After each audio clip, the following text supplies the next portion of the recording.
ನಮಸ್ಕಾರ. Curious minds Kannada YouTube ಚಾನಲ್ಗೆ ಸ್ವಾಗತ. ನಾನು ನಿಮ್ಮ ಸೈನ್ಸ್ ಫೆಸಿಲಿಟೇಟರ್ ಪೂಜಾ.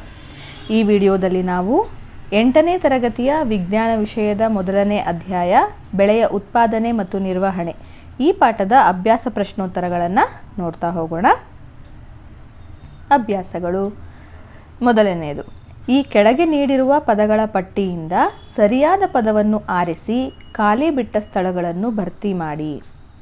ಮೊದಲನೇದು, ಒಂದೇ ರೀತಿಯ ಸಸ್ಯಗಳನ್ನು ದೊಡ್ಡ ಪ್ರಮಾಣದಲ್ಲಿ ಕೃಷಿ ಮಾಡಿ ಬೆಳೆಸುವುದನ್ನು ಡ್ಯಾಶ್ ಎನ್ನುವರು. ಉತ್ತರ ಬೆಳೆ. ಎರಡನೇದು, ಬೆಳೆಗಳನ್ನು ಬೆಳೆಯುವ ಮೊದಲು ಮಣ್ಣಿನ ಡ್ಯಾಶ್ ಮೊದಲ ಹಂತವಾಗಿದೆ. ಉತ್ತರ ಪೂರ್ವ ಸಿದ್ಧತೆ. ಮೂರನೇದು, ಹಾನಿಗೊಳಗಾದ ಬೀಜಗಳು ನೀರಿನ ಮೇಲೆ ಡ್ಯಾಶ್. ಉತ್ತರ ತೇಲುತ್ತವೆ.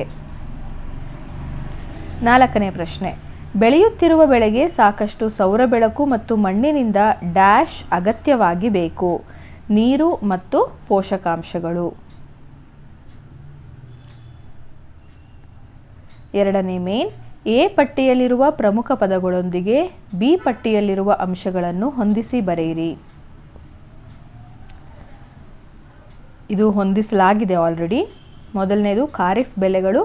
ಉತ್ತರ ಭತ್ತ ಮತ್ತು ಜೋಳ. ಎರಡನೇದು ರಬಿ ಬೆಳೆಗಳು. ಉತ್ತರ ಗೋಧಿ, ಕಡಲೆ, ಬಟಾಣಿ. ಮೂರನೇದು ರಾಸಾಯನಿಕ ಗೊಬ್ಬರಗಳು. ಉತ್ತರ ಯೂರಿಯಾ ಮತ್ತು ಸೂಪರ್ ಫಾಸ್ಫೇಟ್. ನಾಲ್ಕನೇದು ಸಾವಯವ ಗೊಬ್ಬರ. ಉತ್ತರ ಪ್ರಾಣಿ ತ್ಯಾಜ್ಯ, ಸಗಣಿ, ಮೂತ್ರ ಮತ್ತು ಸಸ್ಯ ತ್ಯಾಜ್ಯ. ಮೂರನೇ ಮೇನ್, ಪ್ರತಿಯೊಂದಕ್ಕೂ 2 ಉದಾಹರಣೆ ಕೊಡಿ. ಅದರಲ್ಲಿ ಮೊದಲನೇದು ಖಾರಿಫ್ ಬೆಳೆ ಭತ್ತ ಮತ್ತು ಜೋಳ. ಬಿ ರಬಿ ಬೆಳೆ ಗೋಧಿ ಮತ್ತು ಕಡಲೆ. ನಾಲ್ಕನೇದು, ಈ ಕೆಳಗಿನ ಪ್ರತಿಯೊಂದರ ಬಗ್ಗೆ ನಿಮ್ಮ ಸ್ವಂತ ವಾಕ್ಯಗಳಲ್ಲಿ ಸಂಕ್ಷಿಪ್ತವಾಗಿ ಟಿಪ್ಪಣಿ ಬರೆಯಿರಿ. ಮೊದಲನೇದು ಮಣ್ಣನ್ನು ಸಿದ್ಧಗೊಳಿಸುವಿಕೆ. ಮೊದಲು ಮಣ್ಣನ್ನು ಹದಗೊಳಿಸುವುದು ಕೃಷಿಯ ಮೊದಲ ಹಂತವಾಗಿದೆ. ಇಲ್ಲಿ ಮುಖ್ಯವಾಗಿ ಮಣ್ಣನ್ನು ತಿರುವಿ ಹಾಕುವುದು ಮತ್ತು ಅದನ್ನು ಸಡಿಲಗೊಳಿಸುವುದನ್ನು ಮಾಡಲಾಗುತ್ತದೆ. ಇದರಿಂದ ಬೇರುಗಳು ಮಣ್ಣಿನ ಆಳಕ್ಕೆ ಇಳಿಯುತ್ತವೆ. ಬಿ ಬಿತ್ತನೆ. ಬಿತ್ತನೆಯು ಬೆಳೆ ಉತ್ಪಾದನೆಯ ಪ್ರಮುಖ ಭಾಗವಾಗಿದೆ. ಬಿತ್ತನೆಯ ಮೊದಲು ಒಳ್ಳೆಯ ತಳಿಯ ಬೀಜಗಳನ್ನು ಆಯ್ಕೆ ಮಾಡಬೇಕು. ಬಿತ್ತನೆ ಮಾಡಲು ಸಾಂಪ್ರದಾಯಿಕ ಸಲಕರಣೆಗಳು ಅಥವಾ ಯಾಂತ್ರಿಕ ಕೂರಿಗೆಯನ್ನು ಬಳಸುವರು.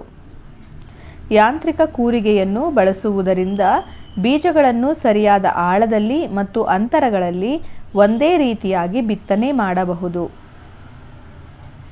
ಸಿ ಕಳೆ ನಿವಾರಣೆ. ಬೆಳೆಗಳ ಜೊತೆಗೆ ಬೆಳೆಯುವ ಅನಪೇಕ್ಷಿತ ಸಸ್ಯಗಳಿಗೆ ಕಳೆ ಎನ್ನುವರು. ಕಳೆಗಳನ್ನು ತೆಗೆದುಹಾಕುವುದು ಕಳೆ ಕೀಳುವಿಕೆ ಎನ್ನುವರು. ಕಳೆಗಳು ಬೆಳೆಗಳ ಬೆಳವಣಿಗೆಗೆ ಹಾನಿ ಮಾಡುತ್ತವೆ. ಕಳೆ ಕೀಳುವಿಕೆಯ ಮುಖ್ಯ ವಿಧಾನಗಳು: ಕಳೆನಾಶಕಗಳ ಬಳಕೆ, ಉಳುಮೆ ಮಾಡುವುದು, ಕೀಳುವುದು ಅಥವಾ ಕತ್ತರಿಸುವುದು, ಒಕ್ಕಣೆ ಮಾಡುವುದು. ಡಿ ಒಕ್ಕಣೆ. ಕೊಯ್ಲಿನ ನಂತರ ಹುಲ್ಲುಗಳಿಂದ ಕಾಳುಗಳನ್ನು ಬೇರ್ಪಡಿಸುವ ಪ್ರಕ್ರಿಯೆಗೆ ಒಕ್ಕಣೆ ಎನ್ನುವರು. ಇದನ್ನು ಕಂಬೈನ್ ಎಂಬ ಯಂತ್ರದಿಂದ ಮಾಡಲಾಗುತ್ತದೆ. ಈ ಯಂತ್ರವು ಸಸ್ಯಗಳನ್ನು ಕಟಾವು ಮಾಡುವುದರ ಜೊತೆಗೆ ಕಾಳುಗಳನ್ನು ಶುದ್ಧೀಕರಿಸುತ್ತದೆ. 5ನೇ ಪ್ರಶ್ನೆ, ರಸಗೊಬ್ಬರಗಳು ಸಾವಯವ ಗೊಬ್ಬರಕ್ಕಿಂತ ಹೇಗೆ ಭಿನ್ನವಾಗಿವೆ ಎಂದು ವಿವರಿಸಿ. ರಸಗೊಬ್ಬರಗಳು ಮಾನವ ನಿರ್ಮಿತ ನಿರವಯವ ಲವಣ. ಸಾವಯವ ಗೊಬ್ಬರ ಸಗಣಿ ಮತ್ತು ಸಸ್ಯಗಳ ಉಳಿಕೆಗಳ ವಿಘಟನೆಯಿಂದ ಉಂಟಾಗುತ್ತದೆ. ರಸಗೊಬ್ಬರಗಳನ್ನು ಕಾರ್ಖಾನೆಗಳಲ್ಲಿ ಉತ್ಪಾದಿಸುವರು. ಸಾವಯವ ಗೊಬ್ಬರ ಬಯಲುಗಳಲ್ಲಿ ಉತ್ಪಾದಿಸಬಹುದು. ರಸಗೊಬ್ಬರಗಳ ಅತಿಯಾದ ಬಳಕೆ ಪ್ರಕೃತಿಗೆ ಹಾನಿ ಉಂಟು ಮಾಡುತ್ತದೆ. ಸಾವಯವ ಗೊಬ್ಬರದ ಬಳಕೆಯು ಪ್ರಕೃತಿಗೆ ಹಾನಿ ಉಂಟು ಮಾಡುವುದಿಲ್ಲ. 6ನೇ ಪ್ರಶ್ನೆ, ನೀರಾವರಿ ಎಂದರೇನು? ನೀರನ್ನು ಉಳಿತಾಯ ಮಾಡುವ ನೀರಾವರಿಯ 2 ವಿಧಾನಗಳನ್ನು ವಿವರಿಸಿ. ಉತ್ತರ: ಬೆಳೆಗಳಿಗೆ ವಿವಿಧ ಕಾಲಾಂತರಗಳಲ್ಲಿ ನೀರನ್ನು ಒದಗಿಸುವ ವಿಧಾನಕ್ಕೆ ನೀರಾವರಿ ಎನ್ನುವರು. ಮೊದಲನೇದು ತುಂತುರು ನೀರಾವರಿ. ಸಾಕಷ್ಟು ನೀರಿನ ಲಭ್ಯತೆ ಇಲ್ಲದೆ ಮತ್ತು ಅಸಮವಾದ ಭೂಮಿಗೆ ಈ ವಿಧಾನ ಹೆಚ್ಚು ಉಪಯುಕ್ತ.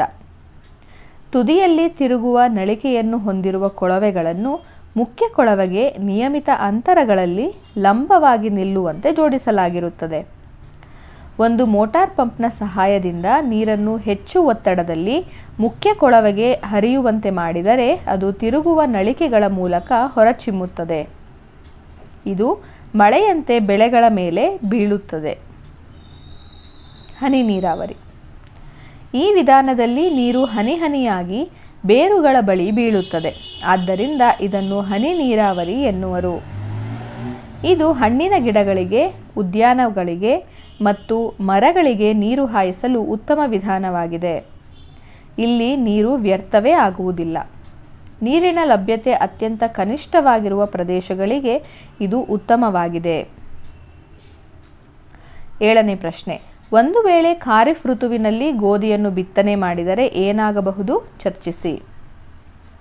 ಖಾರಿಫ್ ಋತುವಿನಲ್ಲಿ ಗೋಧಿಯನ್ನು ಬಿತ್ತನೆ ಮಾಡಿದರೆ ಅಗತ್ಯವಾದ ಉಷ್ಣತೆ, ಹೊಂದಾಣಿಕೆ ಮುಂತಾದವುಗಳ ಕೊರತೆಯಿಂದ ಸಂಪೂರ್ಣ ಬೆಳೆಯು ನಾಶವಾಗಬಹುದು. ಖಾರಿಫ್ ಋತುವು ಮಳೆಗಾಲವನ್ನು ಒಳಗೊಂಡಿದ್ದು ಗೋಧಿ ಬೆಳೆಗೆ ಸೂಕ್ತವಾದುದಲ್ಲ.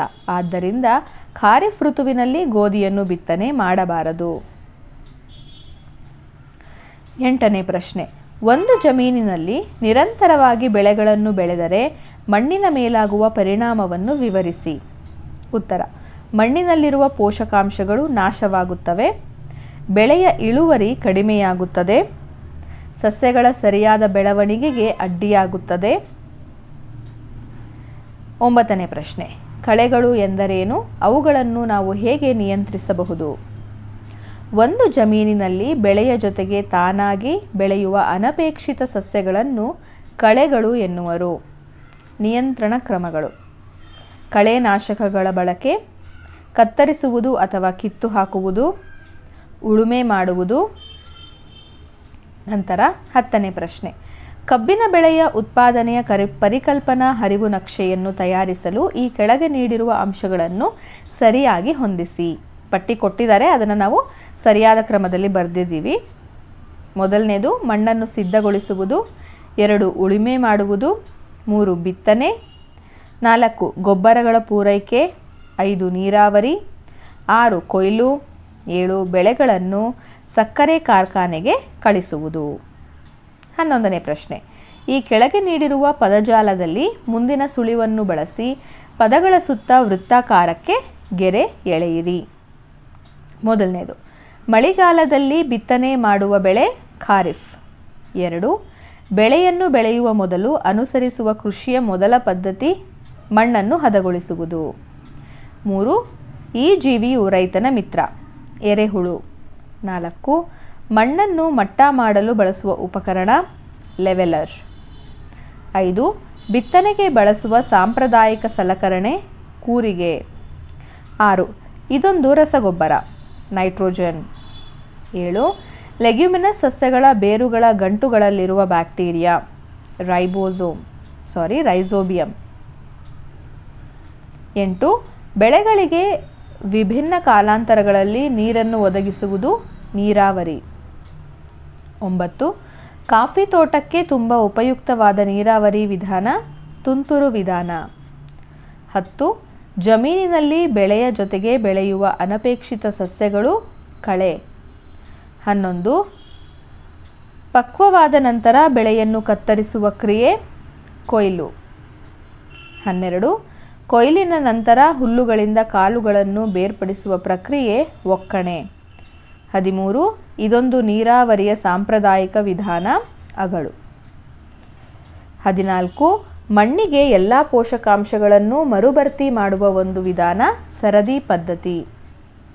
15 ಕಳೆಗಳನ್ನು ತೆಗೆಯಲು ಮತ್ತು ಮಣ್ಣನ್ನು ಸಡಿಲಗೊಳಿಸಲು ಬಳಸುವ ಸರಳ ಉಪಕರಣ ಕೂರಿಗೆ. ಸೊ ಇದಿಷ್ಟು ಉತ್ತರಗಳನ್ನು ಈ ಪದಲ ಜಾಲದಲ್ಲಿ ನಾವು ಮಾರ್ಕ್ ಮಾಡಿದ್ದೀವಿ. ಸೊ ನೀವು ಕೂಡ ನಿಮ್ಮ ಟೆಕ್ಸ್ಟ್ ಬುಕ್ನಲ್ಲಿ ಹೀಗೇ ಮಾರ್ಕ್ ಮಾಡಿ ಬೇಕಿದ್ರೆ ಕಲರನ್ನು ತುಂಬಬಹುದು. ಸೊ ಇದಿಷ್ಟು ಕೂಡ ನಿಮ್ಮ ಪಠ್ಯಪುಸ್ತಕದಲ್ಲಿ ನೀಡಿದಂತಹ ಪ್ರಶ್ನೆಗಳಿಗೆ ಉತ್ತರವಾಗಿತ್ತು.